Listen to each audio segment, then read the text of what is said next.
Assalamualaikum warahmatullahi wabarakatuh. Waalaikumsalam warahmatullahi wabarakatuh. Perkenalkan, saya Sri Jaya Wahyudi, STMT. Hari ini saya akan kebetulan saya semester ini dapat mandat ya untuk mengampu mata kuliah proses manufaktur ya. Pertemuan pertama hari ini kita akan membahas mengenai tentang proses manufaktur seperti ini.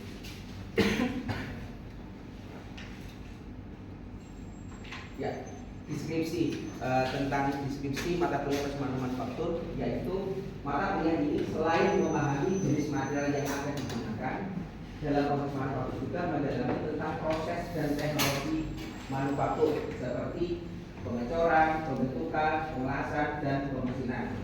Mata kuliah ini selain untuk memberi pemahaman dan pengenalan kepada mahasiswa tentang proses dan teknologi, juga memberikan keterampilan menjalankan mesin-mesin manufaktur. Jadi di sini proses manufaktur, mata kuliah proses manufaktur adalah yang nantinya kita akan memahami proses antara proses pembuatan dari bahan mentah ataupun bahan baku menjadi bahan setengah jadi sampai bahan jadi. Nah, di dalam pertemuan pertama ini kita akan membahas deskripsi, kita membahas masalah strategi perkuliahan. Ya, di mana perkuliahan dilakukan secara luring dan dari rencana pertemuan pertama sampai ke menjelang UAS itu kita akan membahas kontrak kuliahnya. Kita melakukan perkuliahan itu secara daring ataupun secara luring. Ada kalanya kita daring, ada kalanya kita luring.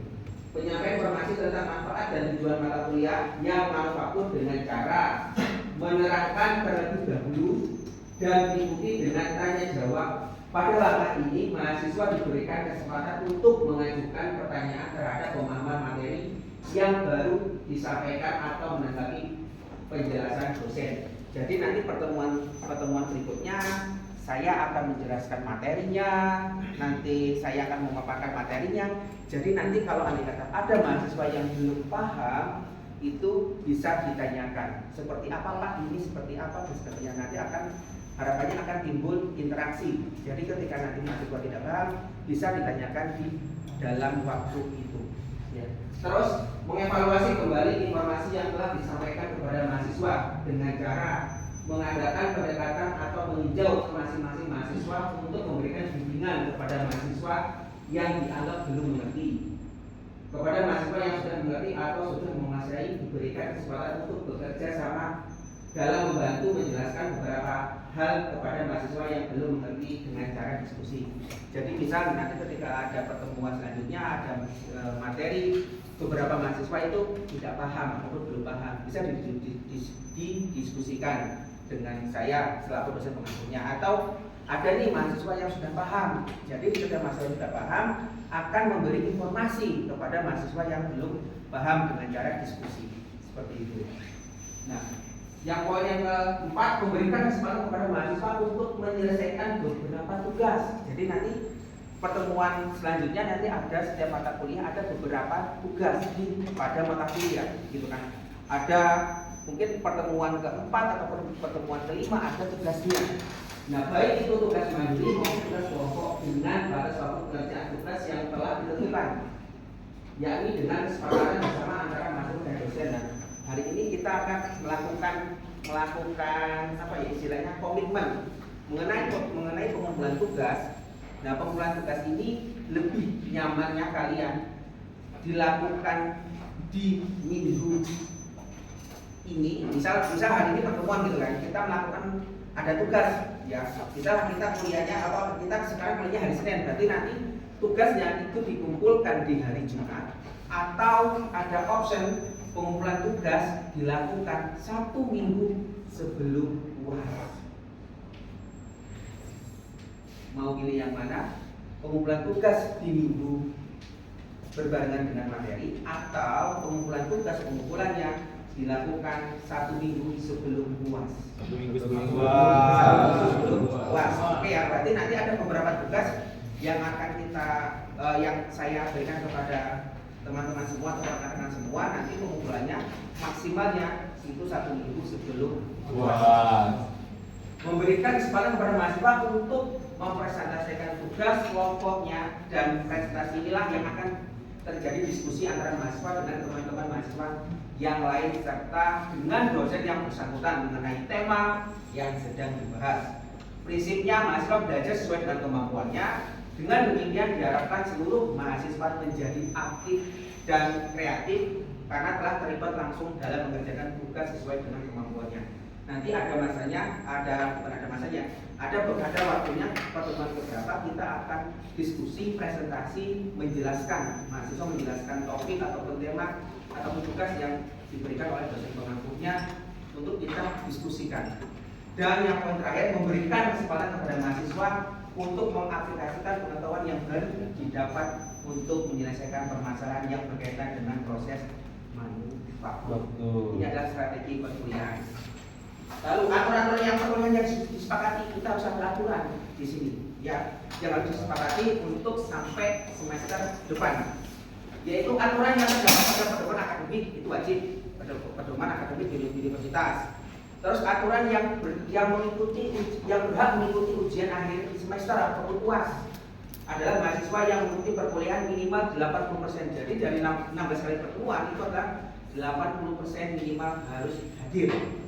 Dan toleransi waktu terlambat masuk adalah 15 menit sesudah jam perkuliahan dimulai.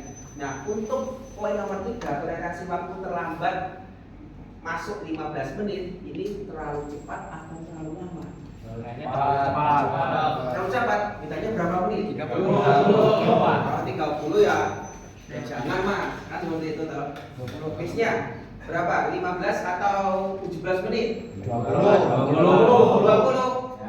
Wah, terlalu lama mas. Gitu kan. Coba cari kalau ada kata terlalu lama gini. Kenapa saya bilang kasih toleransi waktu 15 menit dengan catatan? Ya. Ketika masnya telat lebih dari 15 menit, bukan berarti masnya tidak boleh masuk. Tetap mas boleh masuk. Namun tidak bisa mengisi daftar kehadiran. Masnya tetap bisa masuk, tetap mengikuti perkuliahan, namun tidak bisa mengisi daftar hadir. Makanya saya kasih waktu toleransi 15 menit.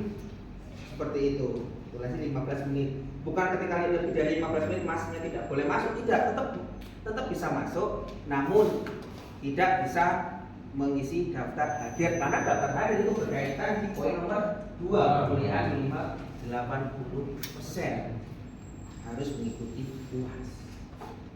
Dengan dasar itu saya kasih waktu 15 menit. Apakah tetap mau nambah? Cukup ya, berarti sempat 15 menit ya. Oke. Saat perkuliahan berlangsung, mahasiswa tidak diperkenankan mengoperasikan atau bermain HP di silent atau di non-aktif. Ya, tidak memegang HP selama perkuliahan. Terus yang terakhir, penjelasan merupakan persyaratan wajib yang dikerjakan oleh setiap mahasiswa paling lambat 1 minggu sebelum UAS akhir semester. Oke ya. Jadi ini tugas paling lambat kumpulnya 1 minggu sebelum UAS. Nah, ini nilai akhir. Ya, nilai akhir ini adalah nilai mutlak aktivitas partisipasi 20%, hasil proyek 30%, kuis tugas 5%, UTS 15% dan UAS 25%. Nanti dari nilai akhir inilah kalian melengkapinya. Di sini akan ada nilai akhirnya, ada berdasarkan nilai A, B plus B sampai dengan nilai E. Ini adalah nilai akhir ketika kalian nanti ketika mendapatkan setelah UAS seperti itu. Di proses manufaktur ini ada ada praktikumnya nanti. Jadi ketika kita melakukan teori di dalam kelas, kita juga ada praktikum di laboratorium seperti itu. Mengenai nilai akhir tidak ada masalah? Tidak ya? Oke. Lanjut lagi. Nah, disinilah kita akan membahas mengenai proses manufaktur. Ya, di sini ada material awal. Ya, di sini dilakukan proses dan di sini adalah hasilnya. Ternyata proses manufaktur adalah dari bahan baku dirubah menjadi bahan setengah jadi ataupun menjadi bahan jadi, yaitu proses pembuatan suatu material dari bahan mentah ataupun bahan baku diproses menjadi bahan setengah jadi ataupun dibuat menjadi bahan jadi. Inilah adalah proses manufaktur. Saya mengasumsikan ini ada material awal, di sini dilakukan prosesnya, disinilah hasilnya. Ini makanya disebutnya proses manufaktur. Oke. Nah, di sini kita membahas tentang raw material ataupun bahan baku. Apa sih sebenarnya kalau kita contoh realnya? Di sini ada kayu, batang kayu. Di sini ada material emas. Material emas ini diprosesnya menjadi bahan setengah jadi, itu berbentuk emas batangan, ya toh, dan dirubah, diproses lagi menjadi beberapa perhiasan. Ya, terus jadi bahan baku, kayu, diproses lagi menjadi papan, lalu diproses lagi menjadi meja ataupun kursi. Inilah dari beberapa contoh dari proses manufaktur. Berarti kalau andai kata kalian nanti ingin membuat material dari logam, ya toh, dari baja misal ASTM 36 segala macam yang mau dibuat seperti apa, berarti dari material plat diproses produksi, entah itu diproses scrap ataupun press ataupun material berbentuk poros, diproses puput, lalu menjadilah produk. Itu adalah proses manufaktur.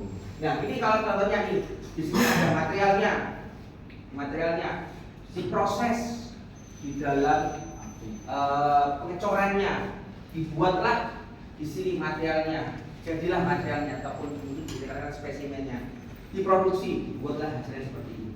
Ternyata komponen-komponen ini berasal dari material yang awalnya seperti ini. Jadi gambaran ini, apakah ada yang mau ditanyakan? Cukup ya. Kita lanjut. Nah, ternyata proses manufaktur itu bisa dilihat dari beberapa sisi. Pertama, dari sisi teknologi. Manufaktur merupakan aplikasi dari proses fisika dan kimia untuk mengubah geometri, properti, dan atau tampilan material awal menjadi part atau produk. Manufaktur termasuk juga perakitan beberapa part menjadi produk. Berarti beberapa part dibuat menjadi produk itu termasuk jadi proses manufaktur.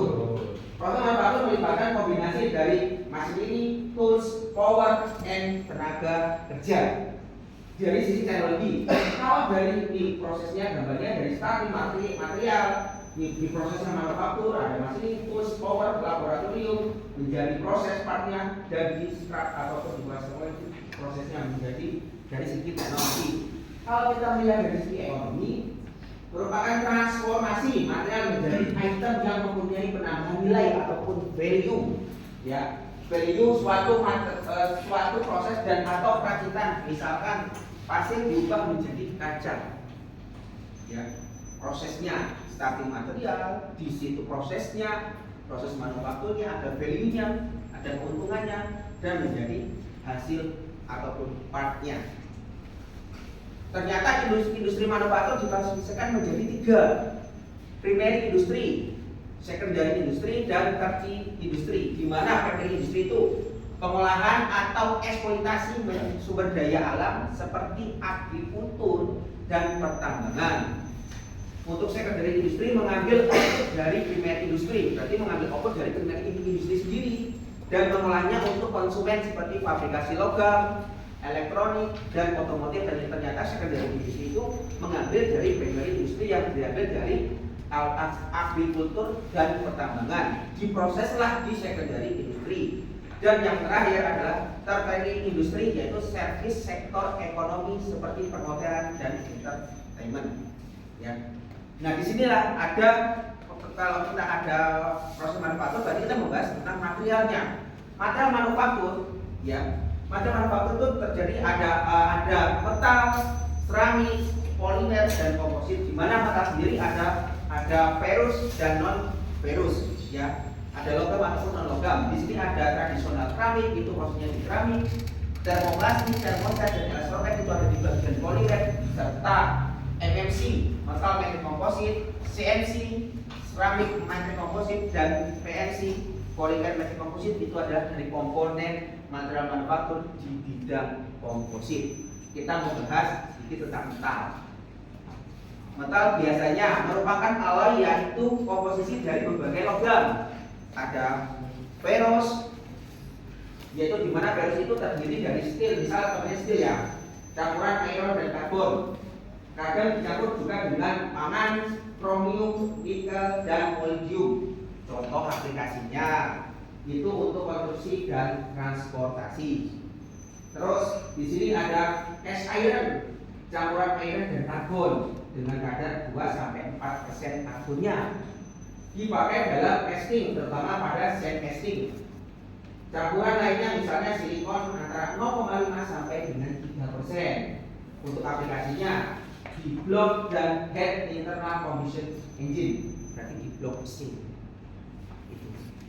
Terus posisinya di sini lagi ada non ferrous metal.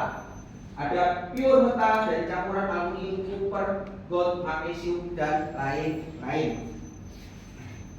Nah, ini contohnya. Ada metal, ada ferrous ataupun non ferrous, ya toh. Berarti ini bisa dijadikan proses produksi, ya, ataupun proses manufakturnya di sini. Kita bisa melihat dari ini kita bisa melihat hulu ya. Hulu itu kan nanti bisa dibuat kan. Tempat duduk yang kalian sekarang tempatin, kursi yang kalian tempatin ini itu adalah hasil dari proses manufaktur.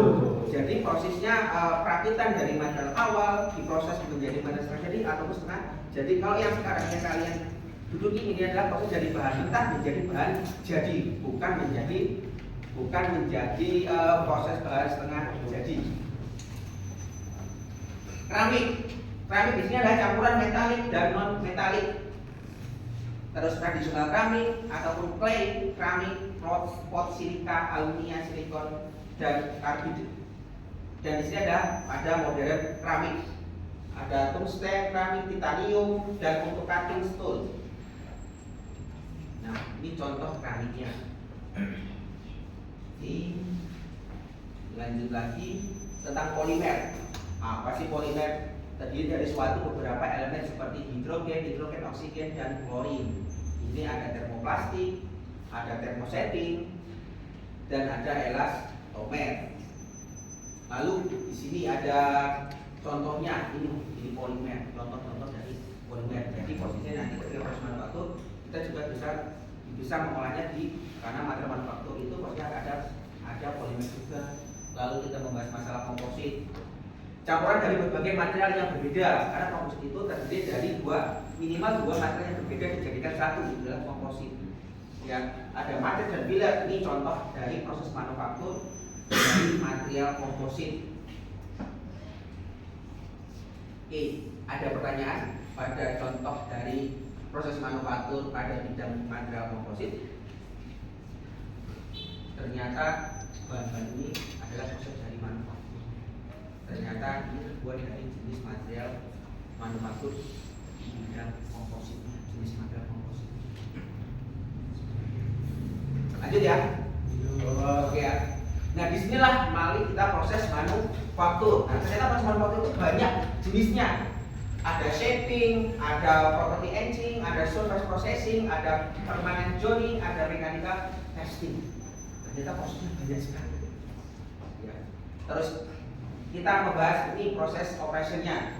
Proses operationnya berarti posisinya di proses operationnya nih. Oke ya, di sini proses operationnya. Di sini ada proses operationnya itu mengubah benda kerja ke bentuk lain, mendekati bentuk final dan peningkatan nilai tambah dengan perubahan geometri ataupun properti ataupun tampilan awal. Ya, shaping, operation, casting, forging, dan machining. Ini adalah beberapa contoh dari proses operationnya. Terus di sini ada solidifikasi proses, di mana pemanasan material menjadi fluida ataupun cair atau semi fluida, lalu dibentuk dengan proses itu casting, plastik ataupun molding. Kita masuk ke solidifikasi proses. Nah, inilah masuk ke solidifikasi proses seperti itu. Oke, ini prosesnya dengan cara menuangkan tadi kan ada material liquid ataupun semi liquid ataupun liquid ataupun semi fluida ya dituang habis itu dicetak. Kita masuk lagi, ini contoh realnya. Ternyata proses penuangan castingnya seperti ini. Oke. Particular processing yaitu material powder. Material powder itu adalah metal ataupun seramik dibentuk dan dipanaskan ke geometri yang diinginkan. Di mana di sini prosesnya adalah serbuk powder ya, material serbuk diproses ini dipanaskan lalu ditekan itu menjadi cetak. Ini kalau kita melihat itu seperti pengecoran Swiss casting. Jadi material serbuk ya dimasukkan ke dalam cetakan tersebut itu dipanaskan, lalu ditekan. Ketika sudah sesuai dengan tekanan tertentu ataupun temperatur tertentu ataupun holding tertentu, nanti akan kita keluarkan terbentuklah hasilnya ataupun disinteringnya seperti itu. Itu bisa dikatakan seperti Swiss casting. Oke, lanjut lagi. Di sini contoh-contoh produknya. Oke, nah, kita langsung masuk ke deformasi proses. Deformation proses adalah dibentuk sesuai kebutuhan. Ternyata kita membentuk sesuai dengan kebutuhan. Ya. Nah, ketika botol air minum, misal kita ingin membentuk seperti botol air minum gitu kan. Kita melakukan prosesnya, kita ada cetakannya, kita bentuk. Seperti itu. Itu namanya deformasi proses ataupun material duktil solid metal dibentuk sesuai dengan kebutuhan atau coaching atau ekstrak. Ya. Itu bisa kita kayak membentuk pipa dan segala macamnya. Oke, lanjut lagi ini prosesnya. Ini kalau yang digunakan contohnya proses metal ataupun logam. Sangat panas sekali yang prosesnya ini. Oke, ternyata lebih besar materialnya dibandingkan orang ini.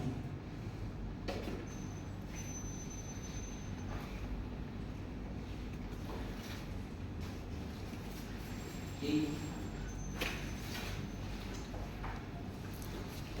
Contohnya yang tadi. Nah, sekarang kita masuk material removal process.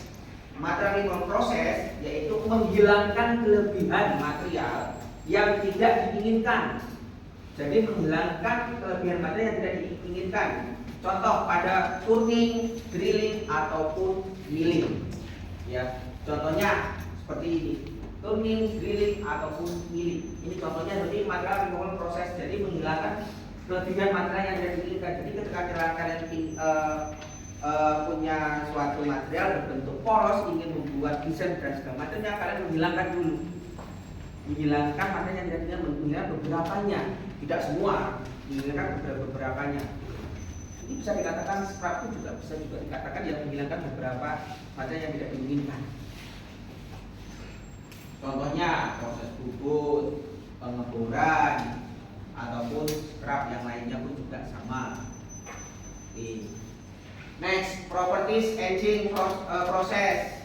Nilai tambah didapatkan dengan meningkatkan properti fisik tanpa mengubah bentuk. Contoh treatment, yaitu meningkatkan sifat mekanik dari material tersebut tanpa mengubah bentuknya. Itu nanti ada treatment, ada sejenis mungkin bukan mungkin ya, jelas treatment itu ada quenching, ya toh, terus ada apa lagi?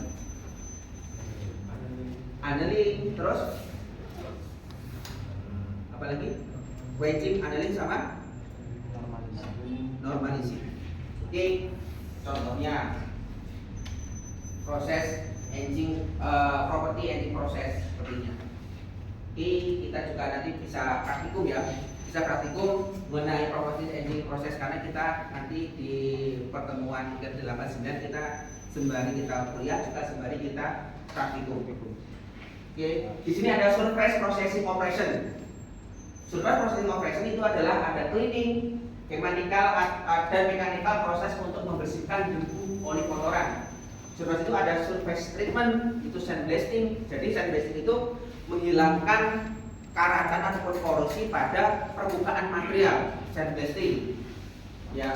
Terus di sini ada coating ada pelapisan merupakan seperti electroplating ataupun anodizing. Juga coating itu ada namanya powder coating, pengecetan serbuk. Jadi pengecetan serbuk di situ juga ada selain electroplating dan anodizing. Ya, ini contohnya proses surface treatmentnya ataupun surface proses operationnya dihilangkan dulu. Nah, yang di tengah itu adalah proses sandblastingnya, menghilangkan korosinya, dan disinilah ada saya mengatakan itu powder coating pengecatan dengan serbuk. Ya, juga nanti ada electroplating juga seperti itu. Assembly operation adalah penggabungan dua atau beberapa part. Oke, sebelum masuk ke assembly operation, ada yang mau ditanyakan pada surface processing operation ini? Ada cleaning, ada surface treatment, dan ada coating. Ada yang mau ditanyakan?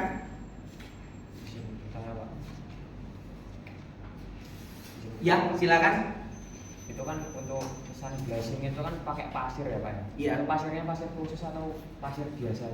Ada pasir khusus Mas. Khusus Ya, ada pasir khusus. Nah, di laboratorium kita juga ada praktikum sandblasting. Kebetulan ada praktikum sandblasting, nanti bisa kita melakukan. Jadi nanti kita praktikum itu ada beberapa praktikum manufaktur, ada beberapa komponen yang akan dilakukan, gitu kan. Ada pengelasan, bubut, scrub, fresh, pengecoran, gitu kan. Juga kita ada alat namanya sandblasting, juga pun sudah ada alat seperti itu. Electroplating pun juga alat. Jadi nanti kita ada beberapa. Jadi dalam satu angkatan ini nanti dibagi beberapa kelompok. Beberapa kelompok itu nanti akan mengerjakan proyeknya pada praktikum proses manufakturnya. Ada yang lain yang mau ditanyakan? Cukup. Cukup Pak. Oke. Terus di sini ada assembly operation. Ya. Assembly operation di sini yaitu penggabungan dua atau beberapa part. Jadi penggabungan dua atau beberapa part seperti permainan join, welding, bracing, soldering, abrasive bonding. Ya.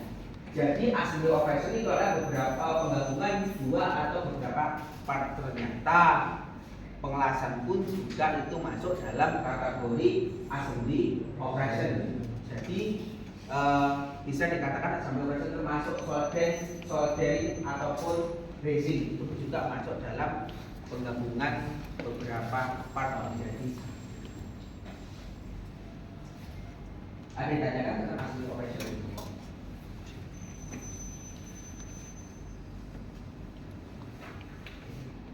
Cukup. Nah, di sini ada contoh dari weldingnya, dari pengelasannya. Pun juga nanti kalian akan melakukan praktikum tentang proses pengelasan. Jadi, terus di sini juga solderingnya, melakukan prosesnya. Situ dari sini abrasi bondingnya. Sekarang masuk ke mechanical assembly. Ya, di mana di sini ada thread, fastener, ada mur dan baut. Contohnya ada rivet dan press fitting. Ini adalah mechanical assembly.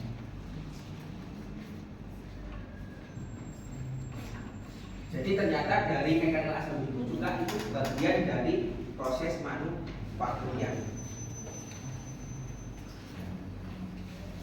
Oke, sebelum terakhir ada yang mau ditanyakan?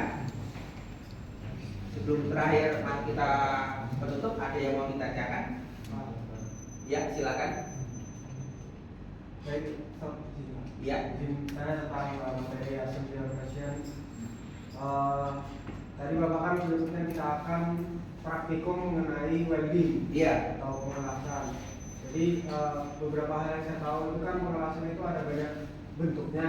Iya. Ada pengelasan menggunakan MIG, ada SMAW dan lain-lain. Itu apakah kita mencoba beberapa pengelasan atau berfokus dengan satu pengelasan? Ya, rencana yang sudah saya gambarkan. Di situ nanti untuk pengelasan kita ada 2 jenis pengelasan, ya. Tetap kita menggunakan pengelasan SMAW, ya. Satu lagi namanya pengelasan spot welding ataupun las titik, ya. Spot welding ataupun las titik. Jadi kita sudah ada alatnya. Ya kita akan ingin membentuk, kalau kita bisa membuat konstruksi lah ya, kita membuat konstruksi ataupun kita membuat kerangka, kita menggunakan jenis pengelasan yang mana tergantung dari nanti proyek kitanya akan seperti apa, seperti itu. Jadi nanti proses ketika praktikum nanti sudah ada modul-modul yang kami siapkan untuk mahasiswa dalam melaksanakan proyeknya gitu. Kalau contoh pengelasannya itu rencana ada 2 pengelasan, yang satu tetap pengelasan seperti umumnya SMAW, dan satu lagi namanya spot welding. Itu mungkin masih awam ya spot welding ya. Sebetulnya spot welding itu sebetulnya penggabungan antara 2 plat nanti ditekan dengan elektroda dikasih pemanas, itu nanti akan melekat. Biasanya spot welding itu diaplikasikan pada bidang otomotif ataupun part-part bodi dan segala macam sejenisnya itu lebih ke sana. Selain menggunakan SMAW, GTAW, ya toh, dan segala macamnya, itu juga kita akan menggunakan pengelasan spot welding. Jadi jadi 2 plat dijadikan satu, kita ditekan dengan elektroda dikasih pemanas, nanti tekanannya lama penekanan berapa menit gitu kan, nanti dia akan seperti ini. Terima kasih. Ada yang mau bertanya lagi? Cukup?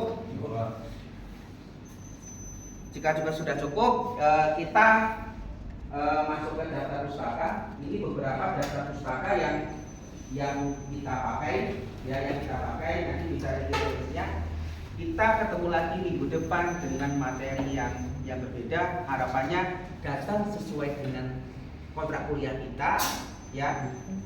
Paling lambat 15 menit, jika 15 menit dari 15 menit tetap bisa mengikuti perkuliahan, tetapi mengenai absensi itu sementara saya tahan. Ya, oke ya, cukup. Saya terima kasih. Harapannya dengan proses pada waktu ini kita bisa memahami tentang proses permesinan, kita bisa memahami proses dari bahan awal menjadi bahan jadi atau setengah jadi, kita bisa membuat produk sesuai dengan yang kita harapkan. Terima kasih. Assalamualaikum warahmatullahi wabarakatuh.